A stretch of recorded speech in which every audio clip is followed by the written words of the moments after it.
Lahat tayong mga ball is life. Minsan ding nangarap na makarating sa professional league. Pero ibang storya ang pagtupad sa pangarap na ito.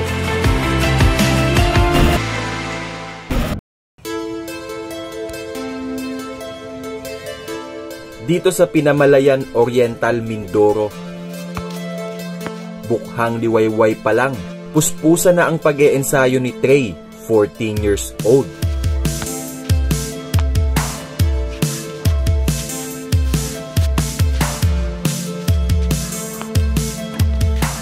Let's go, Trey. Back to the basket first. Slightly in backward. Reverse pivot. Ayon sa kanyang ama at coach na si Ferdinand, pinaghahandaan nila ang posibleng pagsabak ni Trey sa NCAA Juniors. Nag-submit kasi sila ng entry para sa online tryout sa isang malaking university dito sa Manila.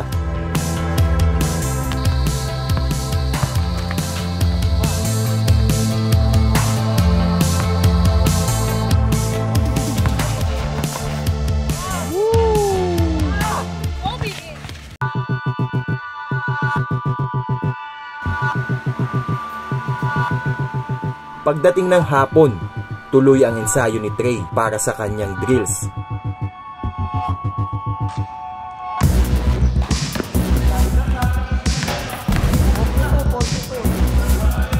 Bam!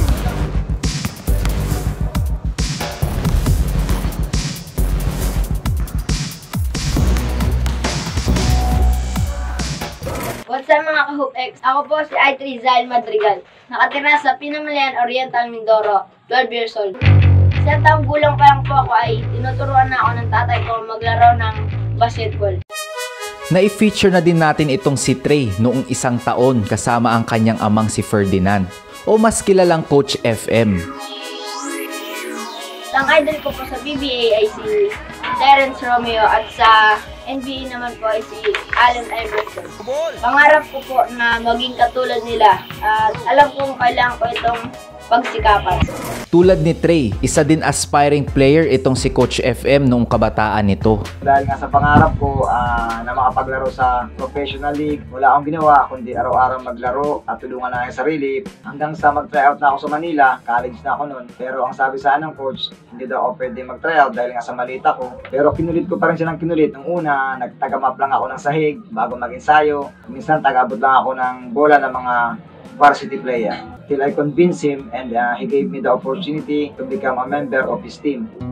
Pero sa hindi inaasahang pagkakataon, hindi na natuloy ang aking pag-aaral at nawala na yung pangarap ko na maging varsity player ng isang school.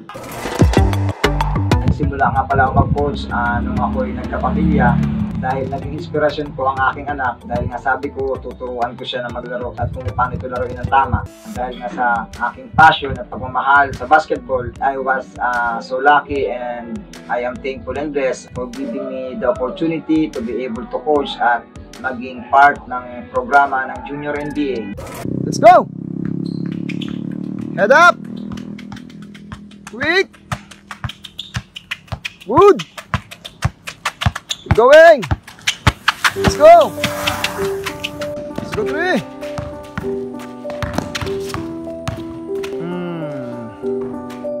Sa loob nga daw ng 1 taong pagtitraining, malaki na daw ang in-improve ni Trey.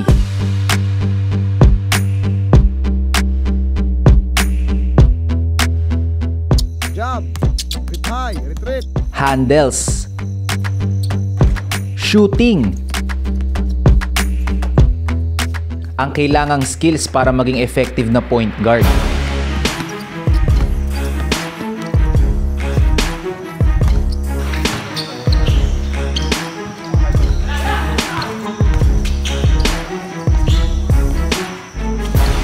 Go!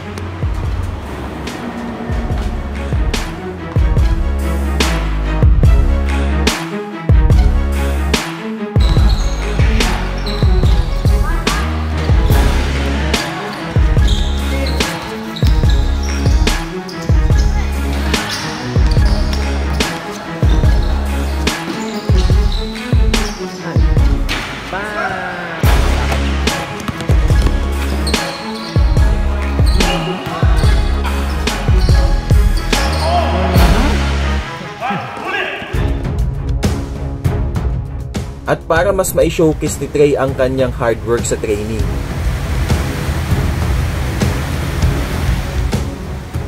Inimbitahan namin si Trey at ang binuong team ni Coach FM para sa Season 2 ng ating HoopX 3x3 Battle.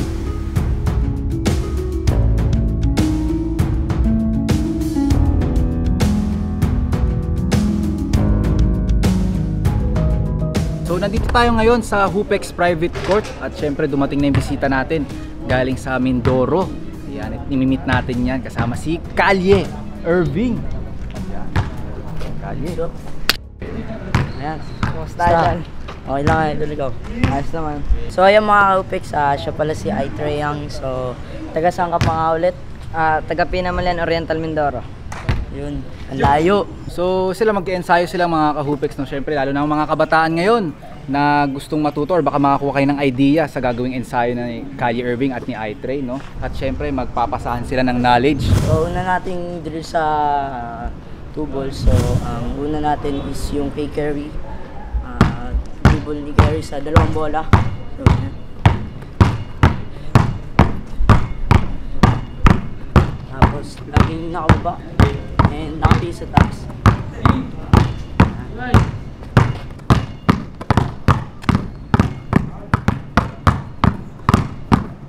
So next naman natin is para ma-ball control natin is isang low tsaka isang high. So bali 30 seconds to. Ay 15 pala.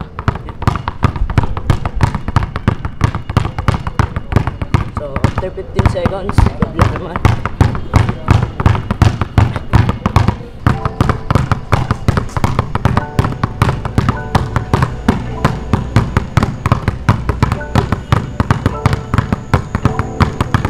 So kung gusto mong lumakas yung ano mo, yung weak hand mo, so syempre ako kaliwa, ikaw kaliwete ka, diba? So kanan. So gagawin natin low tsaka high. Yan. So 10 seconds yan. Hanggang sa 30 sets.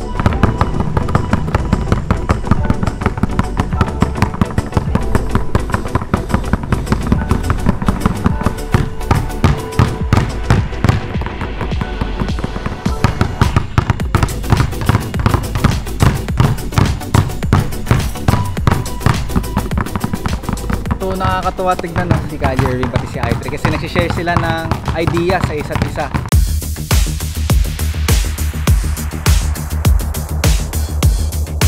Shot fake. Take up step, cross step. 1, 2. Matapos bigyan ng mga tips ni Kalye si Trey sa dribbling, tuturuan naman ni Coach FM at Trey si Kalye ng mga in-game drills. Kalye, once na ina-open up niya yung strong mo, yan na yung opportunity na magawa mo yung move.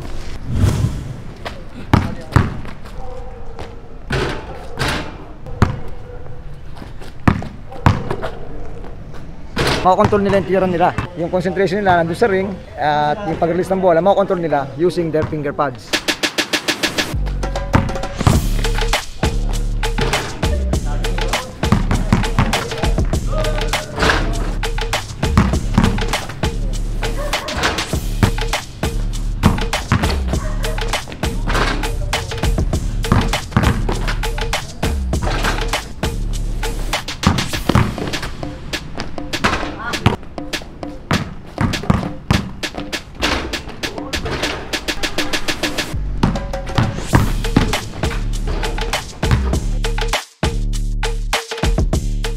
Siyempre, ang isa sa advantage niyan, yung pull-up jumper na yan, yung magiging unpredictable kayo.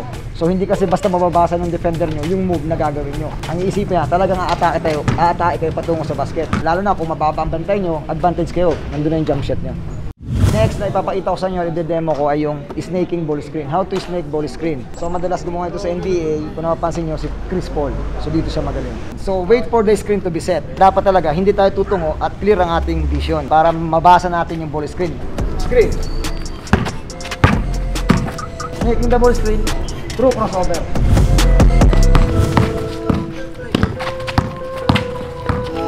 Kunin mo dito sa spot. Boom. Screen.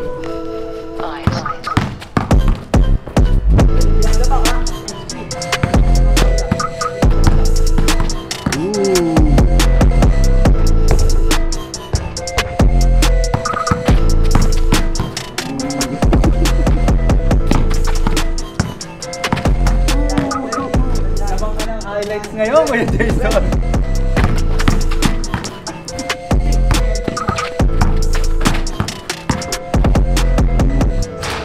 So napakaganda naman talaga ng binigay ni Coach FM na situation at pwede yun lalo na sa mga aspiring players kasi 'di ba? Dami nagtataka kung paano ginagamit yung mga crossover, mga hesitation. So ito situational. Bagay na bagay sa 3x3 yan lalo na puno ng isolations, puro pick and roll. Hihingi ako ng screen. Pero basa ko to, i-reject ko to. Hindi ko siya gagamitin dahil kita ko walang helper sa weak side. So paano ko to i-reject? Kunwari gagamitin ko yung screen. Then kapag nabasa ko na agad yung kanya right foot na pumatch sa screen. So, pwede akong mag-pivot. Pivot? Underhand. Iwan ako dun ah. What if nabasa rin? Bigla nag-show hard dito. Nandito ka na. So, ano gagawin mo?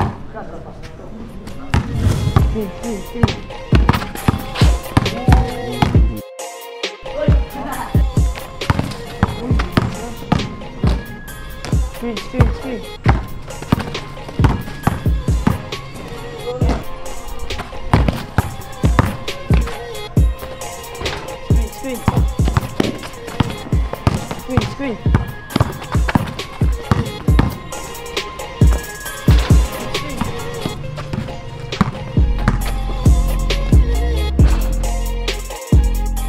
So nakita na natin yung training ni iTrey pati ni Kali at syempre thankful tayo na nandito si Coach FM dahil nakapag-share siya ng knowledge lalo na sa ball screen, sa mga situational. Kasi malaking bagay din yun, pwede rin i-adapt ni Kali Irving yun sa mga susunod niyang laban, di ba? Napakaganda talaga kasi yung basketball, sobrang daming pwede mong gawin. Pagkatapos ng kanilang workout, oras na para i-apply ang kanilang ginawang mga pick and roll drills sa isang 2-on-2 game.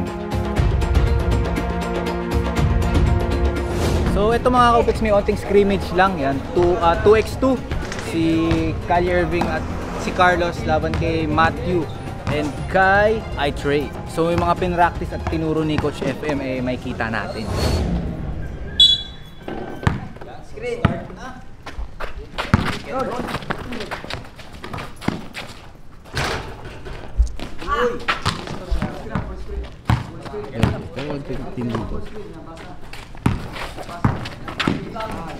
Pull up, 1-0 sa atin ni Kali Irving. Nakikita natin yung ating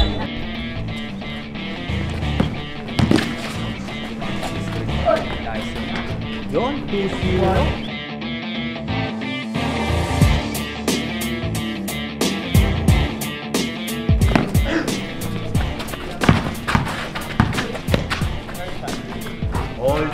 So nakita ko kay iTrey doon, dinala niya sa screen yung defender niya.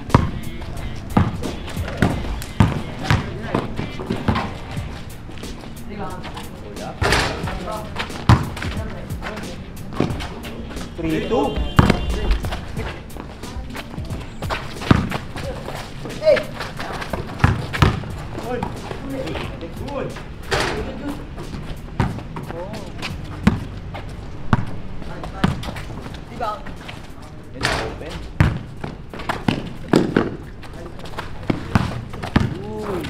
Uy, nice fake. Ooh.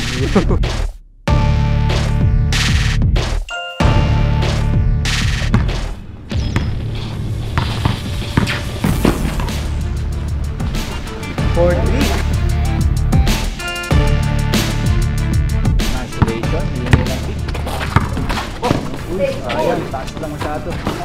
Yan, mismatch. Tawag mo rin. Yan, iTrey. All four.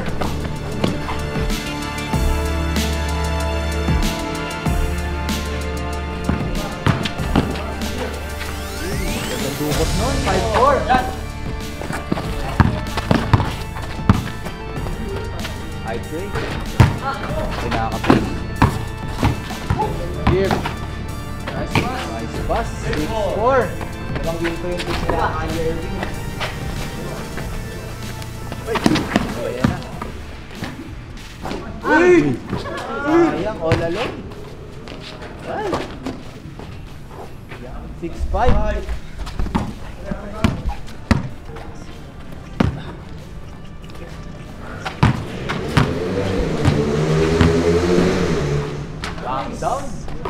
7-5 ang ating score mga Hoopix. 2-point lead para sa team nila Cali Irving.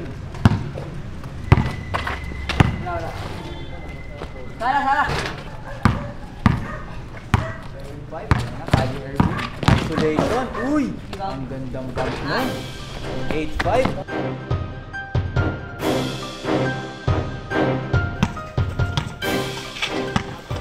So nakikita natin yung strategy ni Cali Irving na bump, no? Bump tapos release. For 2. Wow! 10-5. Lead. Wala, babawi. I-Tray. Wala. Rebound ni Matthew. Good defense. 10-5. Ayan. Wala. Rebound by Cali Irving.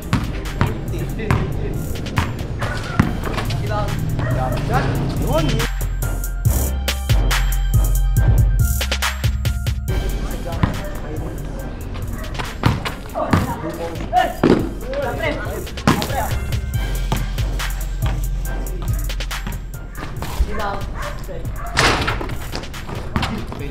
Ooh! I-Tray open. Bang! 11-7. Grabe yung confidence ni I-Tray no, kahit nag-beam-in-test.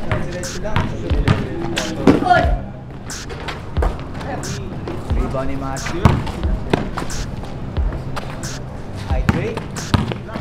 Oh! Grabe naman yun! Oh! 11-8.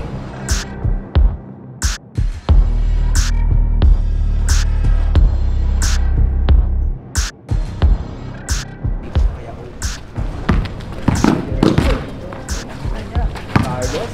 Floater.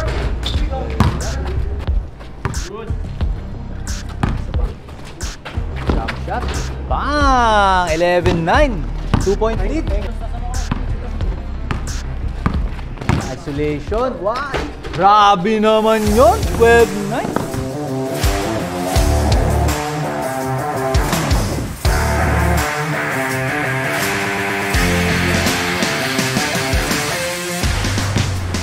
Grabe. 2 points. Wala.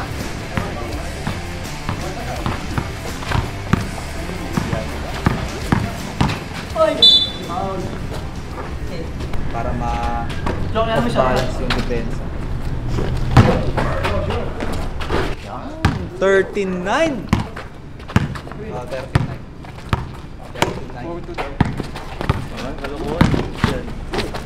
I-Tray, grabe naman yun. Wala. Nice submission na naman. Last point para sa team ni Cali Irving, 14-9. I-Tray. Wala. Rebound ni Carlos. Tatapusin na ba? Tatapusin na ba ni Cali? Isolation. Uy, ang bilis. Uy, alley-oop pala yun. Alley-oop pala yun. Grabe naman yun. Alley-oop pala yun.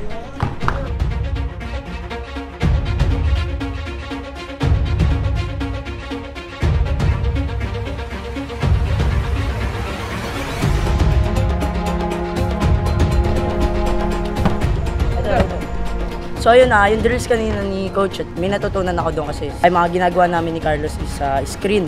So nakatulong yun. Siyempre ngayon sinabi ni Coach na kapag hindi nag-step up yung malaki nila, shoot na lang.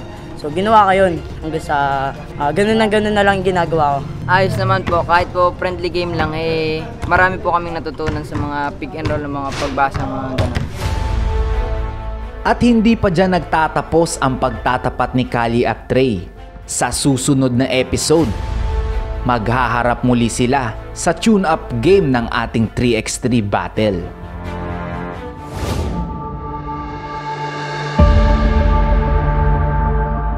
Kamakailan, nakatanggap ng magandang balita si Coach FM dahil na-select si Tray bilang isa sa mga bagong players ng LPU Junior Pirates ng NCAA. Nakatanggap ng full scholarship si Tray At ngayon, kasama na sa kanilang online training ng kanilang team. Napakalaking tulong po ng pagpupush sa akin ng aking tatay. Lagi po ako niya natututukan kaya napamahal rin po ako sa paglalaro ng basketball.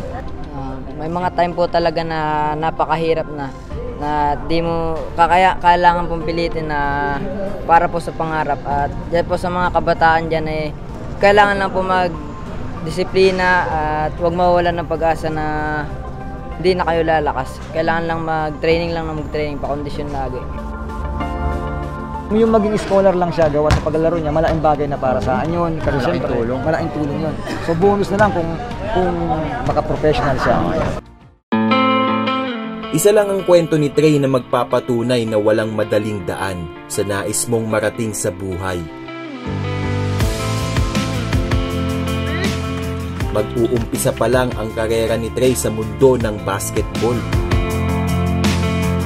At talaga namang kaabang-abang ang mga susunod na yugto sa pagtupad ng pangarap ng Batang Mindoro. Dahil magsisimula na ang Season 2 ng Hoopex 3x3 Battle, magkaaroon na naman tayo ng mga tune-up games sa mga susunod na episode. Yan. At kung nakaraang episode mga Hoopex na panood nyo, ang storya ng Team Batang Mindoro. Ngayon magkakaroon sila ng tune-up game laban sa Team Batang Kalye. At syempre, papakilala na natin ang mga players natin ngayon. Yan. Let's go!